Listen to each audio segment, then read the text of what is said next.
Coming up on Lindenwood News, Associate Professor of Economics, Dr. Grant Black, joins us in the studio this morning. He's here to talk about the impact of new tariffs being put into place. Plus, results from the student government elections are in. We'll talk to the incoming president and learn more about their vision for the campus. And next school year is going to include increased room and board costs. What contributed to the decision and how are students feeling about it? Those stories and more ahead on Lindenwood News.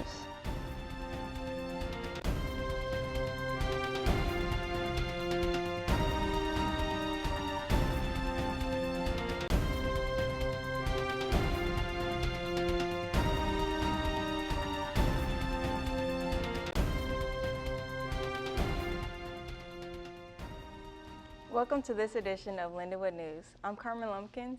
And I'm Kendall Michelson. President Donald Trump announced a 90-day pause on tariffs specific to the United States and a rate drop to a universal 10%. This pause does not include tariffs for China, who now have a 125% rate.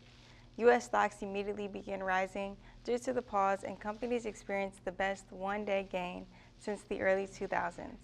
S&P 500 increased to over 12%, Apple gained over 15%, and Tesla, as well as major airlines, rose by over 20%.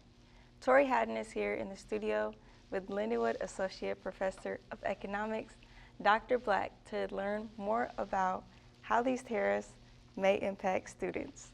Tori? So what impacts are we seeing from these tariffs right now? Well, I think there's several effects. As was just mentioned, probably the best place we've seen early effects is in financial markets. So here, a lot of the values for stocks and bonds and things like that are based on sort of forward-looking information, so thinking about what might happen in the future. And because of all of the uncertainties we've seen with tariffs over even the past several months, let alone weeks and days, it creates a lot of confusion, a lot of uncertainty about where things may be going. And so in the past month or so, we've seen a lot of big drops in financial markets. You know, as we just heard, there's been some pause and delays on where things may go as some negotiations are happening, and so markets have kind of bounced back a bit. But it'll remain to be seen where, and how that kind of shakes out. And then what impacts can we anticipate in the future if these tariffs continue? Well, I think there'll be several kinds of things. One is perhaps a decline in availability of some goods. There could be some supply disruptions where things don't get imported as easily as companies are trying to react to perhaps quite significantly higher tariffs. It could slow down some of the production, obviously just adjustments in supplies into things. Obviously you could feel it in cost. First, I think it'll be the people who are importing these things, so businesses that are bringing these goods into the country. They face that tariff themselves, so that feels like a higher cost to them. And so they'll be reacting to, will we import as much? How does that affect our businesses? Sort of hurting their bottom lines. And then I think finally, it can trickle down into consumers where they could potentially see higher prices at some point. And then how do you think these tariffs will impact students directly? Well, because they're consumers, they may be business owners themselves. I certainly have students who are importers of things, and so they can be feeling the effects of those tariffs. When you just go out shopping, you usually aren't thinking about where did all this stuff I buy come from, but it can certainly trickle down into just the stores and all where students are typically going. Think about a student who might be looking to buy a car in the near future. That might look like several $1,000s more than it would have, let's say, 6 months ago. Food prices will likely be pretty significantly affected for things that, especially fruits and vegetables that can be coming from overseas, potentially some meats. You could see it in things like textiles, so clothing prices could certainly see an effect. So a lot of things that students actually are using on a day-to-day basis could certainly see effects. A great place for students to try to learn a little bit more about what tariffs are and how they're impacting their lives is an event we're hosting right here on campus next week on April 24th. It starts at 6:30. It only goes for an hour. It'll be in Dunseth Auditorium. It's all free, and students can sign up at hammoninstitute.org. All right. And then what do you anticipate for these tariffs in the future? Do you think they'll continue, or do you think they'll end anytime soon? I don't think they're going to go away. I think one misconception for a lot of people is we sort of all of a sudden kind of brought tariffs out into the open and are using them when we hadn't been.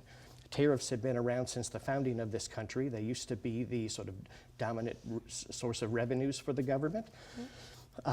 We've had tariffs in place for a long, long time. Even before all of these recent changes, there were tariffs on a wide range of goods and services, so far more than I think people would realize. What we've seen is just dramatic increases in the levels of those. We're probably at the average tariff rate now is at a rate where it was similar, not since about 1909. And so it's been, well over 100 years since we've seen tariffs so high and used to such an extensive level. I think we're going to see things shake out a little bit as countries negotiate and try to get better deals. And so they'll probably lower in values, but I think they're going to be here to stay for quite some time. Okay, well, thank you so much for your time, and then we're going to head back to the studio. The results from the student government election are in. Junior Colin McKinney was elected as next year's Lindenwood student president, and sophomore Emily Worthmore was elected as vice president. President McKinney and Vice President Worthmore will be looking to make more organizations are noticed, and that there are more events on campus next school year. McKinney spoke to us about some of the plans they have for the future of Lindenwood student government. There's three primary principles where our administration is focusing on. The first one is humility. We want to be accessible to students. We want to be humble leaders and not unreachable. With this in mind, we will have an open door policy. Students can literally walk into our office any time of day, and we will be there to answer their questions. We will also be responsive to our emails. Students can email us at any time, and we're happy to bring on their concerns. The main point of this is we want to be reachable by students, easily reachable, to hear their concerns and address them. In addition to student organizations being better represented across the country, President McKinney is also looking for ways students can have better access to administration to share their needs or concerns. Lindenwood's tuition will be increasing by 6% starting in the fall of 2025. Room and board costs will be going up as well. These cost increases have been due to Lindenwood allocating funds to new resources for the university, as well as increased inflation. Sarah Weedman, Associate Vice President of Financial Planning and Operations, said, quote, "Major contributing factors to us raising these costs has been things that happen to have higher expenses than the school has been allocating funds toward, and how inflation has gotten so much higher over the years." I'm one of those students, and like I said, I pay for my college, so I have loans, I have scholarships, but there's still a difference that I have to pay, and it's pretty costly. Just maybe having a scholarship or exceptions for these raises. I'm not really sure what that looks like. I'm not a financial guy, but it would be nice to get some of that, taken off my back.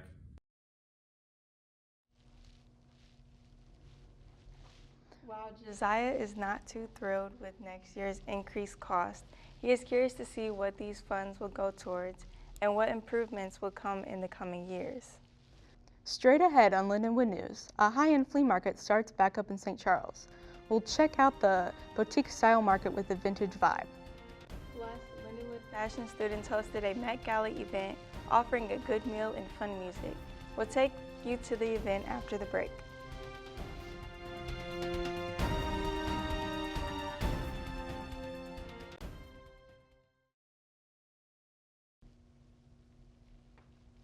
K-pop never hit St. Louis on Monday as Korean pop group Just Be stopped by on their United States tour. Fans lined up outside of Delmar Hall in anticipation of the group's concert.